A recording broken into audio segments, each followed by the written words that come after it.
नमस्कार दोस्तों, स्वागत है मेरे YouTube चैनल कमल स्कूल मैथमेटिक्स में। आज हम SCERT रायपुर द्वारा संचालित कक्षा 10वीं के गणित विषय के अध्याय नंबर 3 एक चर का द्विघात समीकरण क्वाड्रेटिक इक्वेशन के प्रश्नावली 3 के ऊपर बात करेंगे।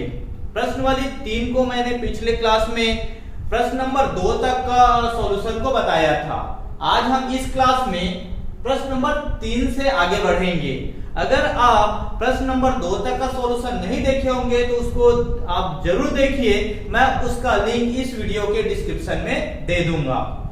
चलो आगे बढ़ते हैं। प्रश्न नंबर 3 बोलता है दो क्रमागत प्राकृतिक संख्याओं के वर्गों का योग 85 है, संख्याएं ज्ञात कीजिए।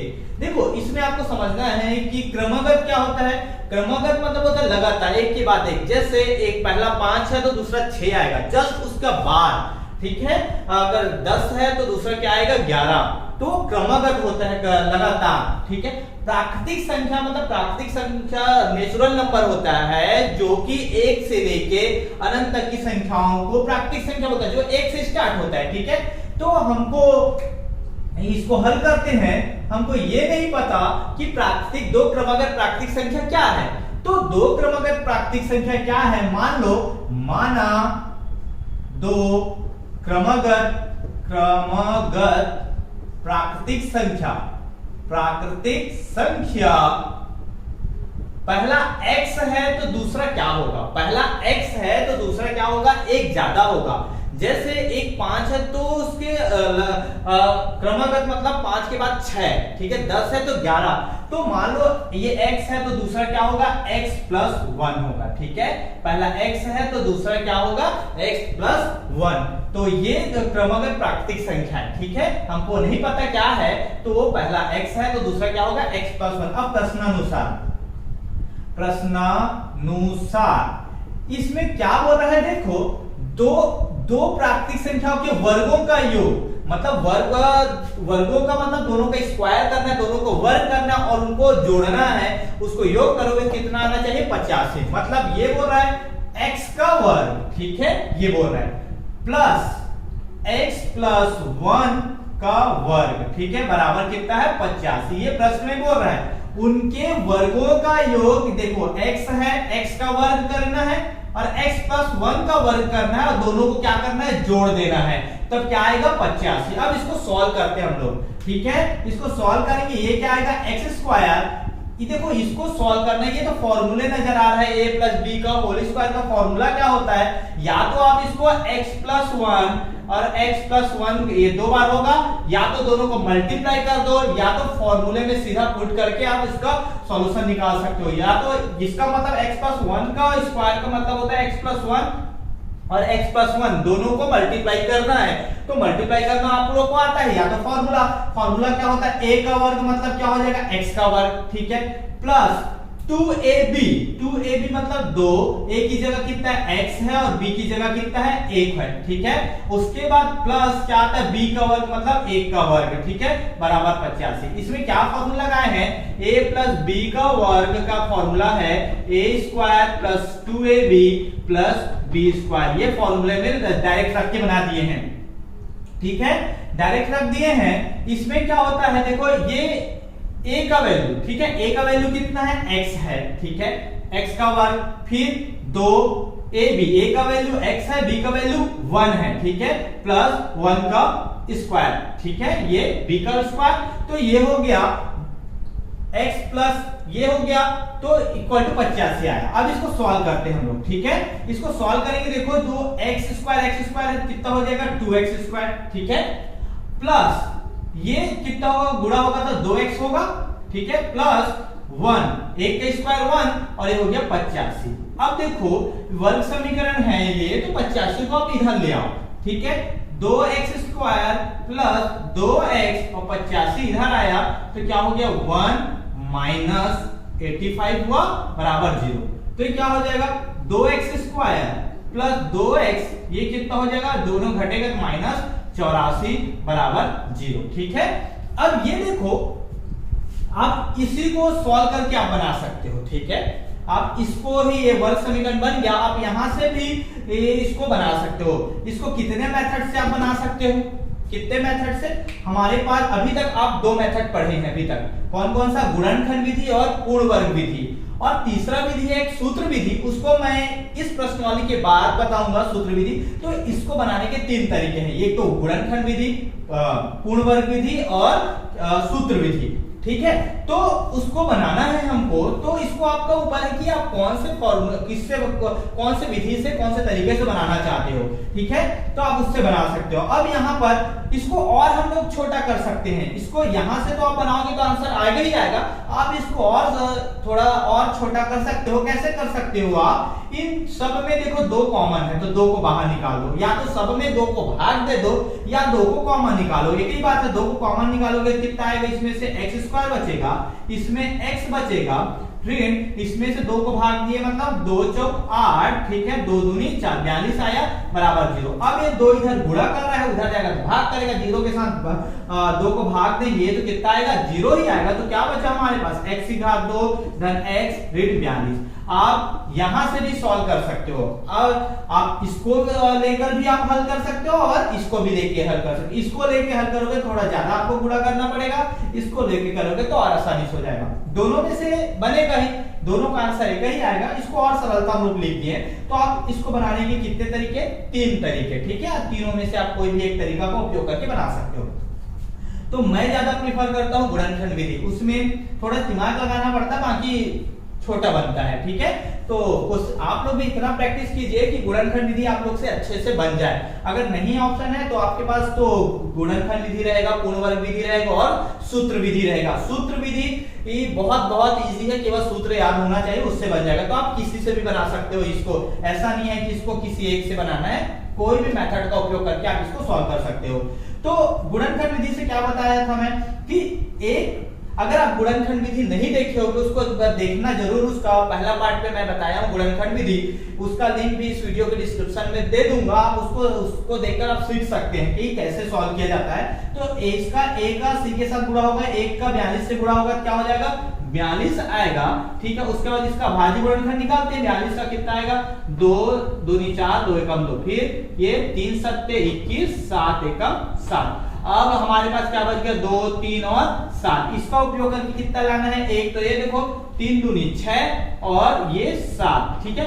अगर हम इसको घटाएंगे तो कितना आएगा? 1 आएगा, तो 1 लाना है। परंतु यहाँ पर कैसा 1 आ रहा है? माइनस 1 आ रहा है, ठीक है। माइनस है, हमको कैसा 1 लाना है? प्लस 1 लाना है। तो 6 को आप माइनस में कर दो और 7 को प्लस में कर दो, तो कितना आ जाएगा? +1 आएगा, ठीक है। यही आएगा ना, तो यही लग जाएगा। x स्क्वायर इसको दो पदों में तोड़ेंगे, -6x, ठीक है, और क्या हो जाएगा? +7x -42 बराबर 0, ठीक है। ये इसको इस रूप में तोड़ दिए। अब क्या करेंगे? दोनों में क्या कॉमन है? देखो x कॉमन है, तो x को निकालेंगे, क्या बचा? ये x बचा इसमें, क्योंकि जिसको कॉमन निकालते हैं उसको भाग देते हैं, हम लोग इसको बहुत बार पढ़ चुके हैं, ठीक है। तो x स्क्वायर में x को भाग दोगे तो x बचेगा, इसमें से x कॉमन निकाले कितना बचा? 6 बचा, ठीक है। धन इसमें से दोनों में से क्या कॉमन निकलेगा? 7 कॉमन निकलेगा, 7 इसमें भी है 7 इसमें भी है, तो ये 7 निकला तो x बचा, ये ऋण 7 छक्का 42, 6, ठीक है। अब आप देख सकते हैं, आप लोग चेक करना चाहते हैं तो इसको गुणा करके देखो, यही आएगा, गुणा करोगे तो ये आएगा, ठीक है। अब आप देख सकते हैं कोष्टक में समान आता है, कोष्टक में जो समान आया उसको एक बार निकाल दिए, ठीक है। देखो इस पद में दो पदों में x - 6 क्या है? कॉमन है, तो वो बाहर निकल जाएगा x - 6, ठीक है। तो क्या बच गया? ये x + 7, ठीक है। ये अब बराबर 0, ये बराबर 0 बचा। अब आगे इसको सॉल्व करते हैं हम लोग। x - 6 और x + 6, एक बार इसको बराबर 0 लेंगे और एक बार इसको बराबर 0 लेते हैं, ठीक है। तो क्या हो जाएगा? x - 6 बराबर 0, और या दूसरा क्या है? x + 7 बराबर 0, ठीक है। इसको सॉल्व करेंगे तो x का मान कितना निकला? 6 निकला, ठीक है। इसको सॉल्व किए तो क्या निकला? x का मान ऋण 7 निकला। अब आप लोग देखोगे ये x बराबर 6 और x बराबर ऋण 6, तो आप लोग ये सोच रहे होंगे कि ये दो वैल्यू आया है, तो दोनों में से कौन सा वैल्यू ले? देखो दोनों वैल्यू, अगर ये क्या बोला है? प्राकृतिक संख्या बोला है, तो ये प्राकृतिक संख्या है क्या? ऋणात्मक संख्या प्राकृतिक नहीं होता।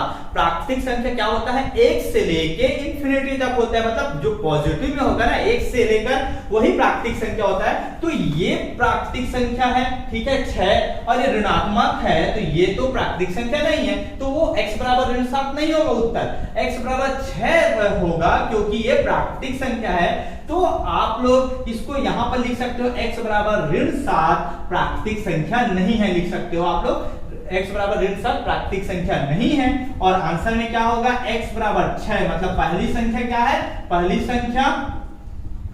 संख्या क्या होगा, 6 होगा। x बराबर 6, तो दूसरी संख्या कितना होगा, दूसरी प्राकृतिक संख्या क्या होगा, देखो x धन 1 ज्यादा, तो 6 प्लस 1 कितना होगा, 7 होगा, ठीक है। तो पहली 6 होगा और दूसरी 7 होगा। तो इसका आंसर क्या हो जाएगा, दो क्रमागत प्राकृतिक संख्या 6 और 7 होगा। ये ऋण 7 वाला नहीं होगा। क्यों नहीं होगा, इसका कारण मैं बताया हूं, क्योंकि वो प्राकृतिक संख्या है ही नहीं, वो ऋणात्मक संख्या है, ठीक है।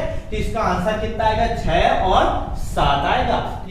प्रश्न नंबर 4 बोल रहा है दो क्रमागत प्राकृतिक संख्याओं का गुणनफल 20 है, संख्याएं ज्ञात कीजिए।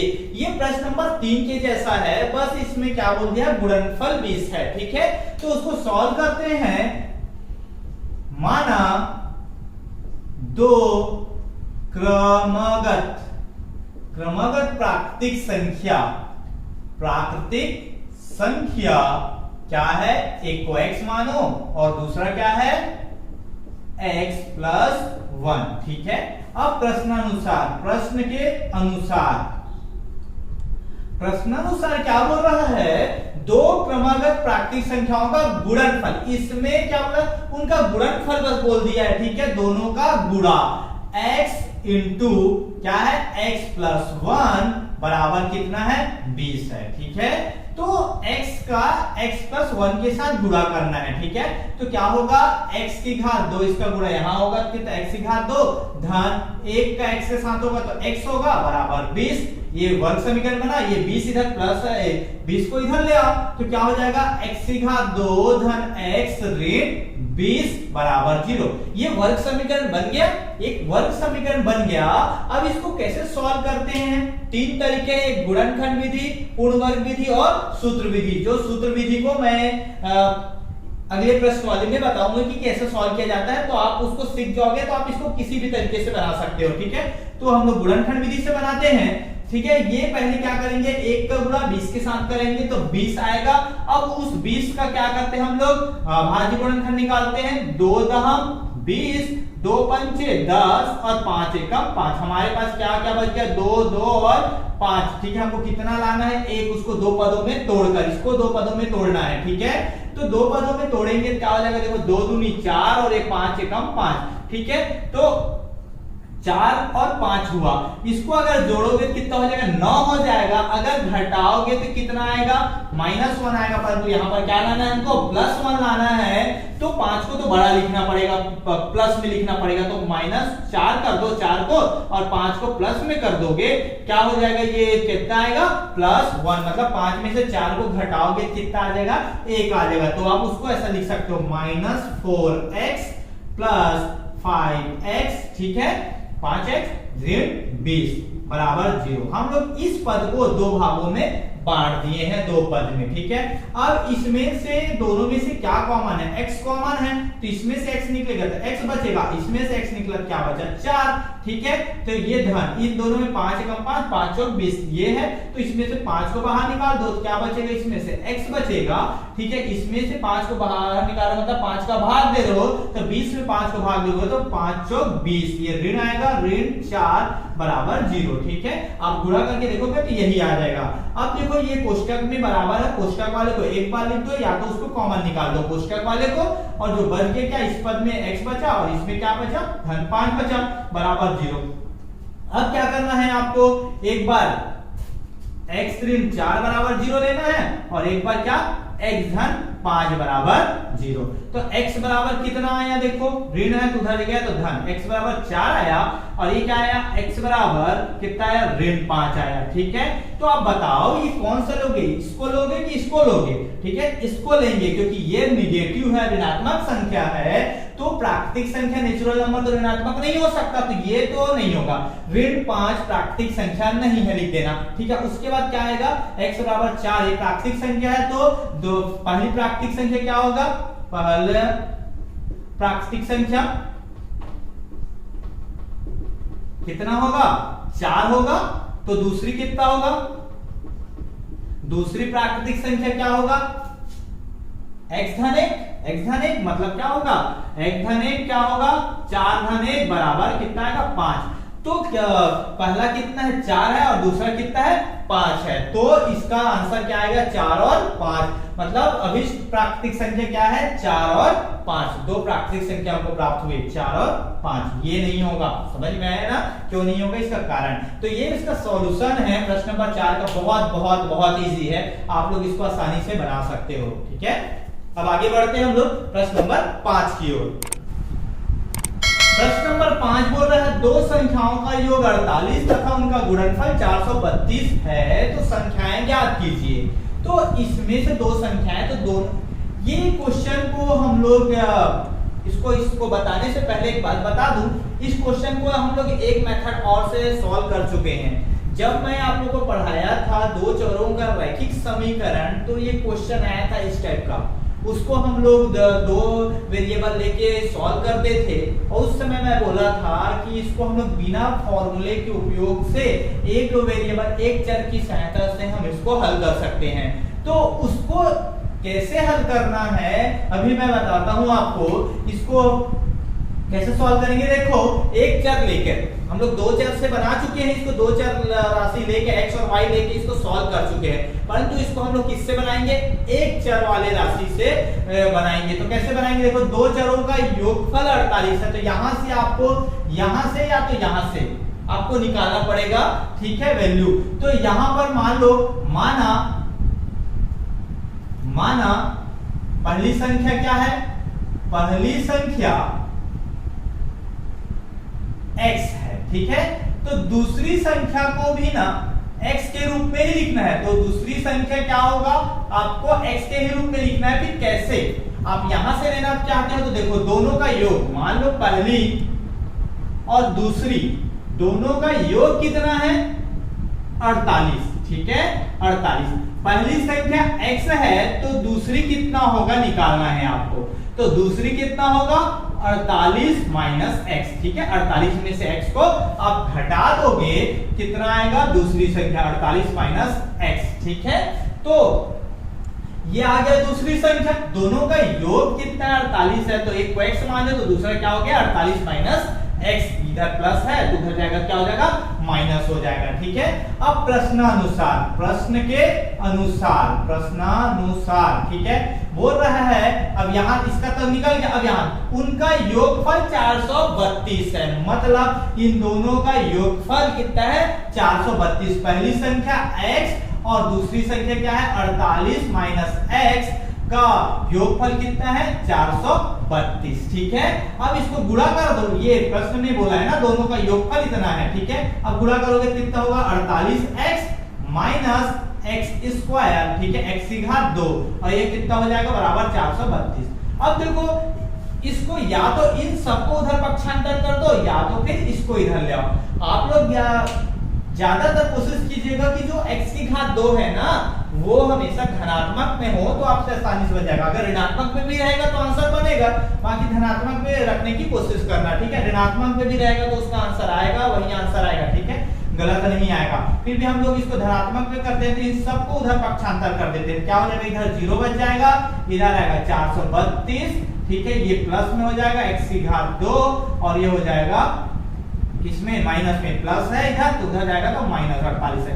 अब ये तराजू है, मतलब ये समीकरण ना तराजू की तरह होता है, ये बायां पक्ष दायां पक्ष, तराजू को ऐसा पलट दोगे ना तो कोई फर्क नहीं पड़ता, तो इसको ऐसा पलट सकते हैं, ठीक है, बराबर है। तो एक मानक रूप में लिखते हैं, तो x की घात 2 को पहले लिखते हैं, फिर आएगा माइनस 48x, फिर आएगा 432 बराबर ये क्या हो गया, 0, ठीक है। अब इसको हम लोग सॉल्व करते हैं, हम लोग गुणनखंड विधि से सॉल्व करते हैं, आप लोग और किसी भी तरीके से सॉल्व कर सकते हो, 3 तरीका आपके पास है, तो आप उन तीनों तरीकों का उपयोग करके सॉल्व कर सकते हो। ठीक है, तो ये 432 पहले 1 के साथ 432 का गुणा होगा, कितना होगा 432। अब उसका अभाज्य गुणनखंड निकालते हैं हम लोग। 432 का निकालेंगे क्या आएगा, देखो 2 दूनी 4, फिर 2 एकम 2, फिर 2 छक्के 12। ठीक है, अब 2 एकम 2, फिर ये 0, 2 अट्ठे 16। यहाँ पर भाग देने में गलती मत करना, कई लोग एक को 2 एकम 2 किए, फिर 2 इसको छोड़ देते हैं, 2 अट्ठे 16 कर देते हैं, 18 ला देते हैं। याद रखिएगा 18 नहीं आएगा, 108 आएगा। देखो 2 एकम 2, अब एक छोटा है ना, तो 2 का पारा इतने बार पढ़ो कि 1 से ज्यादा ना हो, तो 2 शून्य शून्य। ठीक है, फिर 1 बचा, 1 इधर गया, तो 2 अट्ठे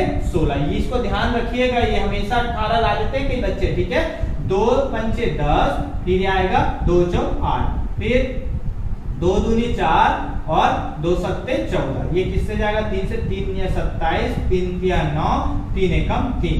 ठीक है, अब इसको करके हमको 48x लाना है, दो पदों में तोड़ना है। ठीक है, 48x को दो पदों में तोड़ना है, तो कैसे आएगा, देखो 3 या 9, 3 या 9, 9 दूनी 18, 18 दूनी 36। ठीक है, ऐसा करते हैं, 3 या 9, ठीक है, 9 दूनी 18, 18 दूनी 36, इसको किए 36 आया। ठीक है, 3 या 9, 9 दूनी 18, 18 दूनी, ये आया 3 दूनी 6 और 6 दूनी 12। ठीक है, 12 और 36 आया। क्या आप इस दोनों को जोड़ोगे तो 48 आ जाएगा। देखो 2 दूनी 4, 4 तिया 12, 12 आया। ये 2 दूनी 4, 4 तिया 12, 12 तिया 36। इन दोनों को जोड़ोगे कितना आ रहा है, 48। मतलब हमारा सही है, परंतु इसमें किस में लाना है, ऋणात्मक में लाना है। तो ऋण 12 ऋण 36 बराबर कितना आएगा, ऋण 48 आएगा। दोनों को ऋणात्मक में रख दो, तो हमको ये वाला ले कि ये वाला लेना पड़ेगा। क्यों लेना पड़ेगा कि ये माइनस में लाना है। आप इसको प्रैक्टिस करोगे तो आसानी से बन जाएगा आप लोग से। ठीक है, तो क्या आएगा, ऋण 12x, ठीक है, फिर माइनस 36x, ठीक है, इसको तोड़ दिए, प्लस 432 बराबर 0। ठीक है, अब आगे इन दोनों में क्या कॉमन है, दोनों में देखोगे तो x कॉमन, तो x बाहर निकलेगा, तो क्या बचेगा, इसमें x बचेगा, इसमें क्या बचेगा, ऋण 12 बचेगा। ठीक है, अब इन दोनों में ये 36 पहाड़ा में आता है। देखो ये जो ये 36 है ना, 36 में इतने को गुणा करोगे, 3 दूनी 6, 6 दूनी 12, तो आ जाएगा 432। ठीक है, तो ये ऋण माइनस निकलेगा और 36 निकलेगा। ठीक है, दोनों में, तो ये x, इसमें x बचा और धन में से ऋण निकला, क्या बचेगा, ऋण। जब भी माइनस को कॉमन निकालते हैं तो अंदर का साइन बदल जाता है। अब 432 में आप 36 को भाग दे के देखना, आएगा 12।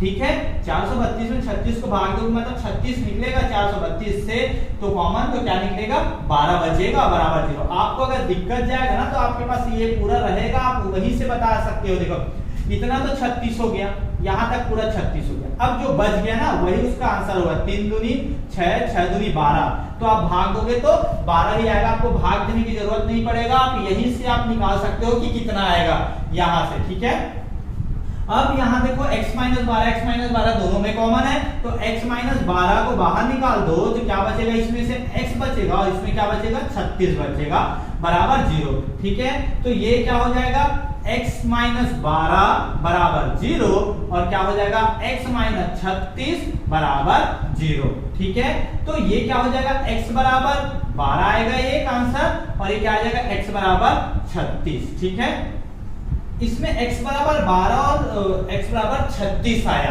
तो दोनों संख्याएं क्या होगी, एक 12 होगा और एक 36 होगा। तो आप लिख सकते हो पहली संख्या 12 है तो दूसरी संख्या कितना होगा, 36। समझ में आया ना, तो आंसर में उत्तर में लिखिएगा, उत्तर बराबर क्या लिखोगे, पहली संख्या कितना है, बराबर 12। ठीक है, तो दूसरी संख्या क्या होगा, दूसरी संख्या 36। ठीक है, बराबर 36। देखो 12 और 36 ही आएगा, क्योंकि अगर पहली संख्या आप x बराबर अगर 12 लेते हो, देखोगे x बराबर 12 लेते हो, तो दूसरी संख्या 48 में से 12 को घटाओगे 36 ही आएगा।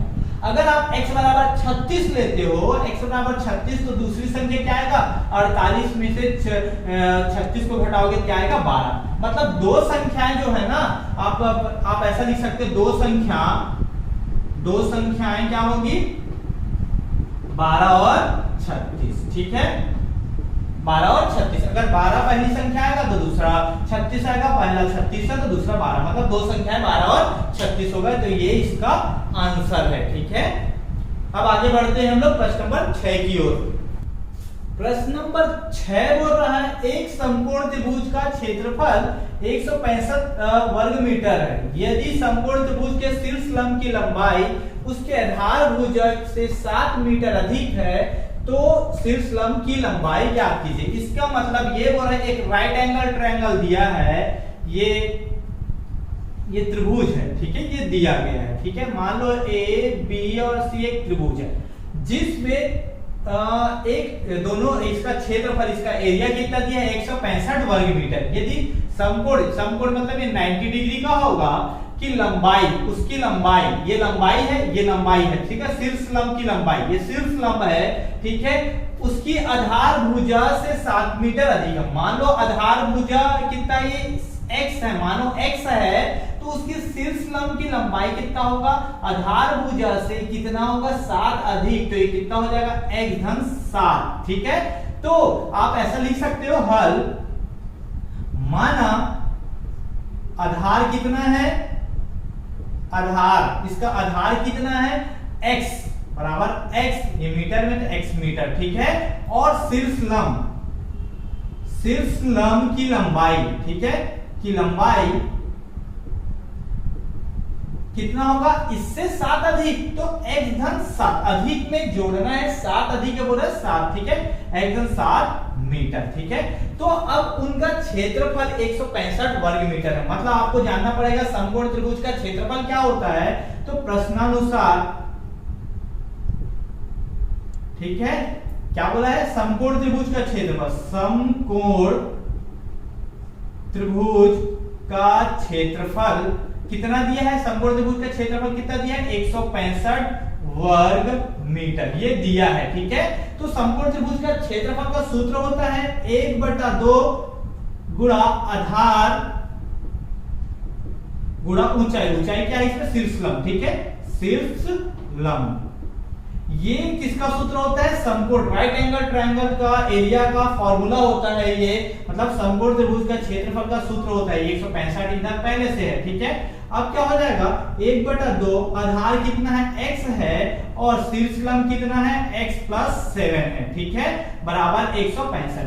अब ये दो इधर क्या कर रहा है, भाग कर उधर जाएगा, क्या हो जाएगा गुणा हो जाएगा, तो x इसका गुणा होगा इसका, इन दोनों का, तो क्या हो जाएगा x की घात 2 और इसके साथ गुणा होगा कितना होगा 7x बराबर 165 गुणा 2 करोगे कितना आता है, 2 भागत उधर जाएगा गुणा हो जाएगा, तो x की घात 2 धन 7x बराबर 5 दूनी 10, 6 दूनी 12 और 1 13 और 2 एकम 2 और 1, ठीक है, 5 दूनी 10, 6 दूनी 12, ठीक है, और 2 एकम 2 और 330। ठीक है, 165 को अगर दूना करोगे कितना आएगा 330 आएगा। ठीक है, अब क्या करेंगे 330 को प्लस इधर आएगा तो क्या हो जाएगा माइनस हो जाएगा, तो x की घात 2 धन 7x ऋण 330 बराबर 0। ठीक है, तो ये जो आया है, ठीक है, अब ये वर्ग समीकरण बन गया। अब इसको हल करेंगे हम लोग, किससे हल कर रहे हैं, गुणनखंड विधि से। आपके पास 3 तरीके हैं, आप तीनों का उपयोग करके, आप तीनों में से किसी एक का उपयोग करके आप हल कर सकते हो। ठीक है, तो 330 को आप क्या निकालोगे, आप इसका अभाज्य गुणनखंड निकालोगे, कितना आएगा 2 एकम 2, ठीक है, 2 छक्के 12 और 2 पंचे 10, 165 आएगा। ठीक है, अब 165 ये 6 5 11 ये 12 3 से जाएगा, 3 से कैसे चेक करेंगे, सबको जोड़ के देखो 6 और 5 11 और 1 12, अगर सबको जोड़ोगे, अगर वो 3 के पहाड़ा में जा रहा है तो ये 3 से जाएगा, तो 12 3 के पहाड़ा में है ना, तो ये 3 से जाएगा, तो 3 पंचे 15 और ये क्या है 3 पंचे 15। अब ये 3 से जाएगा क्या, नहीं जाएगा, क्योंकि 5 5 10 होता है, नहीं जाएगा, ये 5 से जाएगा, 5 एकम 5 5 एकम 5, अब ये 11 से जाएगा। हमारे पास क्या क्या बच गया, 3 2 3 5 और 11, इनका उपयोग करके 7x लाना है दो पदों में, तो कैसे करो देखो, ये आएगा 5 3 15, अगर 3 दूनी 6 करो 11 पंचे 55 तो नहीं आएगा, ये करते हैं हम लोग 11 दूनी 22, ठीक है, और 5 3 15, अगर आप 22 में से 15 को घटाओगे तो 7 आ रहे हैं ना, 22 में से अगर 15 को घटाओगे तो 7 आएगा, ठीक है, 15 7 22, ठीक है। तो ये 22 में से 15, तो ये 11 दूनी 22 और 15 को घटाओगे तो कितना आ जाएगा, 7 आएगा, ठीक है। तो क्या बचा हमारे पास, इसको दो पदों में तोड़े तो x की घात 2, ये धन 22x आएगा, ठीक है, और ऋण 15x ऋण 330 बराबर 0, ठीक है। अब ये देखो इन दोनों में से क्या कॉमन निकलेगा, x कॉमन निकलेगा, तो x निकलेगा तो क्या बचा, ये इसमें से x निकला तो x बचा, इसमें से x निकला तो 22 बचा, ठीक है। अब इसमें से क्या कॉमन निकलेगा, दोनों में माइनस निकाल दो और क्या निकलेगा, 15 निकलेगा। तो ये इसमें से ऋण 15 में से 15 मतलब ये ऋण 15 निकला तो क्या बचा, x बचा। अब ये माइनस निकल गया, क्या बचा, ये धन हो गया, ठीक है। ऋण निकलता है तो चिन्ह बदल जाता है। अब 330 में आप 15 को भाग दोगे ना तो कितना आएगा, 22 आएगा। अब भाग दे के देखना, 330 में 15 को तो 22 आएगा। आपके पास और तरीका है, अगर 330 में 15 को कॉमन निकाले, मतलब 330 में 15 को भाग दे रहे हो, तो ये देखो 5 दिया 15, ठीक है, ये 5 ये 11 क्या निकाले हम लोग, 15, ये 5 के 15 इसको निकाल दिए, ठीक है। क्या बच गया, 11 दूनी 22, ये 22 बचेगा। तो आप उस तरीके से भी आप इसको हल कर सकते हो, या तो फिर 330 में 15 को भाग दे के, या तो फिर 330 में आप 15 को भाग दे के देखना तो कितना आएगा, 22 आएगा। तो ये यहां पर क्या आएगा, 22। तो आप उस तरीके से भी हल कर सकते हो। अब आप देखोगे ये दोनों में, ठीक है, ये दोनों में कॉमन है, ये x धन 22, तो x धन 22 एक बार आ गया, ठीक है, और क्या आ गया, x ऋण 15, ठीक है, बराबर 0, ठीक है। अब इसको आपको क्या करना है, इसको अब अलग अलग सॉल्व करना है, इसको दो बार, एक बार क्या लेना है, x धन 22 बराबर 0 और दूसरी बार क्या लेना है, x ऋण 15 बराबर 0, ठीक है। अब क्या हो जाएगा, x का मान ये क्या हो जाएगा, 22 से धन है, इधर आएगा तो ऋण होगा, ठीक है, ऋण 22 आएगा, और ये क्या हो जाएगा, x बराबर -15 है तो ये धन 15, ठीक है। तो ये यहां पर भी दो वैल्यू निकले, परंतु इसमें से किसको लोगे, ऋणात्मक को कि इसको, ऋण 22 को कि 15 को। हमेशा याद रखना, लंबाई कभी ऋणात्मक नहीं होता। तो ये जो लंबाई है ना, ये सब क्या होगा, धनात्मक होगा, ऋणात्मक तो कभी होता नहीं, तो ये तो नहीं होगा। मतलब आप लिख देना 22 ऋणात्मक है तो ये नहीं होगा, ठीक है। मतलब ये ऋण 22 ऋणात्मक है, ऋणात्मक है ना, माइनस में, तो लंबाई कभी लिख सकते हो आप लोग, लंबाई कभी ऋणात्मक नहीं होता, ठीक है, नहीं होता, ठीक है। ये क्या ऋणात्मक नहीं होता, मतलब क्या है कि निगेटिव नहीं होता ना, तो क्या होगा, देखो ये आधार क्या माने हैं, तो आंसर क्या होगा, उत्तर क्या होगा, आधार क्या है, x बराबर कितना है, 15, तो आधार कितना है, x है ना 15 मीटर। तो शीर्षलंब की लंबाई कितना होगा, शीर्षलंब की लंबाई क्या होगा, देखो x धन 7, मतलब 15 धन 7, 15 और 7 को आप जोड़ोगे कितना आएगा, 22 मीटर। तो इसका आधार कैसा आया, आएगा 15 और शीर्षलंब की लंबाई कितना होगा, 22 मीटर। तो इसका आंसर ये हुआ, ठीक है। तो आप लोग इसको आसानी से हल कर सकते हो, मेरे ख्याल से कठिन नहीं है, बहुत आसान है, आप लोग हल कर लोगे, ठीक है। अब आगे बढ़ते हैं प्रश्न नंबर 7 की ओर। प्रश्न नंबर 7 बोल रहा है, फलों की आयताकार क्यारी का परिमाप 76 मीटर तथा क्षेत्रफल 357 वर्ग मीटर है, तो क्यारी की लंबाई तथा चौड़ाई ज्ञात कीजिए। बहुत सिंपल क्वेश्चन है, इसको सॉल्यूशन भी बहुत इजी है। तो इसको सॉल्व कैसे करेंगे आपको समझना है। इसको आप अगर ना दो वेरिएबल लेकर बनाना चाहते हो, दो चर राशि x और y दोनों लेकर भी बना सकते हो, तो वो सॉल्व होगा पहला जो इससे पहले चैप्टर पढ़ाया था उस तरीके से सॉल्व होगा। और अगर एक वेरिएबल लेके बनाना चाहते हो तो वर्ग समीकरण जो आता है उससे सॉल्व होगा, ठीक है, उसको सॉल्व करना पड़ेगा। तो हम अभी वर्ग समीकरण पढ़ रहे हैं, तो हम लोग इसको एक वेरिएबल एक चर राशि को लेकर सॉल्व करते हैं। तो इसमें से फलों की आयताकार क्यारी का परिमाप 76 मीटर, क्षेत्रफल इतना है, तो क्यारी की लंबाई तथा चौड़ाई ज्ञात कीजिए। आप दोनों में से किसी एक को x मान लो, लंबाई को x मान लो या तो चौड़ाई को x मान लो, ठीक है। तो मैं किसको मान लो लंबाई को x मानता हूं। माना लंबाई क्या है x लंबाई बराबर x मीटर में है तो x मीटर, ठीक है। अब चौड़ाई कितना होगा देखो, आप चौड़ाई यहां से भी निकाल सकते हो और यहां से भी निकाल सकते हो, तो ज्यादा इजी इसमें जाएगा। क्षेत्रफल से आपको चौड़ाई निकालना ज्यादा इजी जाएगा, आप लंबाई से भी निकाल, इससे परिमाप से भी निकाल सकते हो, और परंतु ये क्षेत्रफल से आप आसानी से निकाल सकते हो। तो क्या हो जाएगा, ये क्या दिया, आयताकार का क्षेत्रफल ना, आप सूत्र जानते हो, आयताकार का क्षेत्रफल क्या होता है, बराबर कितना दिया है, 357, ठीक है, वर्ग मीटर दिया है, वर्ग मीटर ये दिया है, ठीक है। तो आयताकार क्षेत्रफल क्या होता है, लंबाई, मतलब रेक्टेंगल, रेक्टेंगल का एरिया क्या होता है, एरिया ऑफ रेक्टेंगल, लंबाई लेंथ इनटू ब्रेथ, लंबाई गुणित चौड़ाई, लंबाई गुणित चौड़ाई, ठीक है, चौड़ाई बराबर 357, ठीक है। अब देखो लंबाई कितना है, x है, तो चौड़ाई आपको निकालना है, ठीक है, चौड़ाई तो कितना आएगा, चौड़ाई बराबर कितना आएगा, चौड़ाई बराबर कितना आएगा, 357 बटा x आएगा, ठीक है। ये x मीटर में आएगा, ठीक है, ये लंबाई होगा और ये चौड़ाई हो गया, समझ में आया, लंबाई और चौड़ाई निकल गया। अब प्रश्नानुसार, अब इसको लोगे और आसानी से सॉल्व कर लोगे। प्रश्नानुसार, प्रश्न के अनुसार क्या बोला, आयताकार क्यारी का परिमाप, ठीक है, आयत का परिमाप क्या होता है, आयत का परिमाप दिया, इसमें परिमाप कितना दिया है, 76।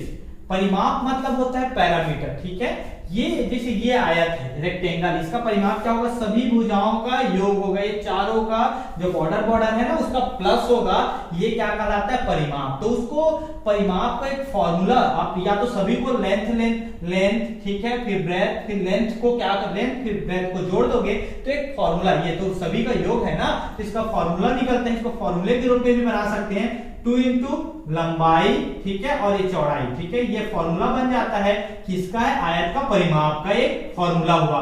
तो ये 2 हुआ, लंबाई कितना दिया है, x दिया है, और चौड़ाई कितना दिया है, 357 बाई x, ठीक है, बराबर 76। अब क्या करते हैं, आप ऐसा कर सकते हो, ये 2 गुणा है पूरे के साथ, तो उधर जाकर क्या हो जाएगा, भाग होगा, तो भाग दे दो, ठीक है, क्या बचेगा, x धन 357 बटा x बराबर ये 76 में आप इसको भाग दो 2 को, ठीक है।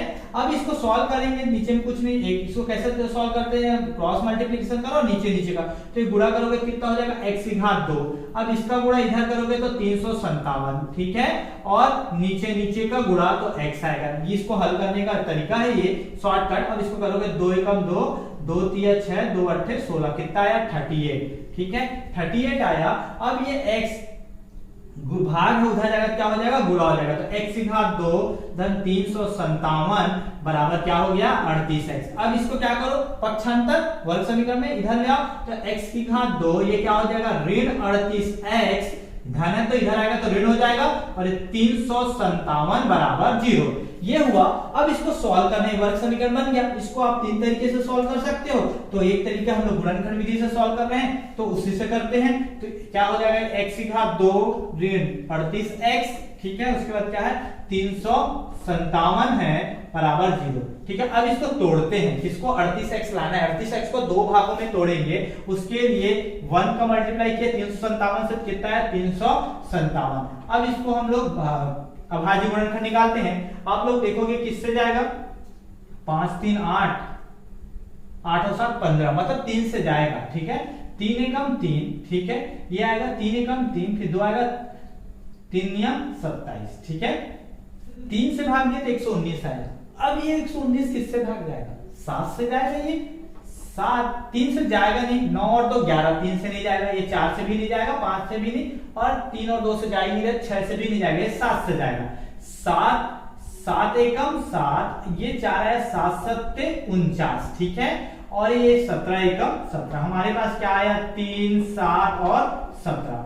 अब इसको कितना लाना है, 38 लाना है, देखो 7 तिया 21 और ये 17, ठीक है, दोनों को जोड़ोगे कितना आएगा, 38 आ जाएगा, ठीक है, हमको 38 लाना है, 38 आ रहा है, परंतु ये कैसे लाना है, निगेटिव लाना है, ऋण में लाना है, क्या हो जाएगा, ऋण 21, दोनों को ऋण में कर दो तब भी तो आएगा, ऋण 38 तब भी जोड़ेंगे, ठीक है, तो ऋण 38 आया, तो ये क्या हो गया, देखो x की घात 2 ऋण 21x, ठीक है, ऋण 17x और ये हो गया, दोनों को जोड़ा तो 38x आया, धन 357 बराबर 0, ठीक है।